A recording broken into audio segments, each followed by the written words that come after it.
तो नमस्कार मित्रांनो, तुम्ही मी मागच्या लेक्चरमध्येच म्हणाले होते मी तुम्हाला थेअरी क्वेश्चन देईल, जो क्वेश्चन नंबर 4 आणि 5 मध्ये बोर्डामध्ये विचारला जातो. अकाउंटिंग थेअरी क्वेश्चन आहे, ही 10th चॅप्टरमधनं येते. ओके, आणि ह्या क्वेश्चनमध्ये हे 3 क्वेश्चन दरवेळेस बोर्डाला म्हणजे हा किंवा हा आयदर हा कुठलाही एक विचारला जातो. ठीक आहे, आता मी तुम्हाला क्वेश्चन दिलेला आहे, features of computerise accounting system, page number 381 वरती त्याचा आन्सर आहे.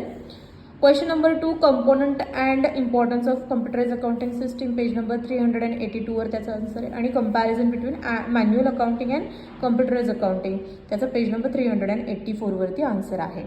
ठीक आहे, तुम्हाला काही डाऊट्स असतील, काही अजून क्वेश्चन्स हवे असतील किंवा काही असेल तर तुम्ही मला कमेंटमध्ये ॲड करा, मी नक्कीच लेक्चर पुढे ॲड करेन. ओके, तुम्हाला काही डाऊट्स असतील तर ते कमेंट्समध्ये टाका. ठीक आहे, हे 3 क्वेश्चन आहे, तुम्ही चेक करू शकता गेल्या 5 वर्षांच्या बोर्डाच्या एक्झाममध्ये.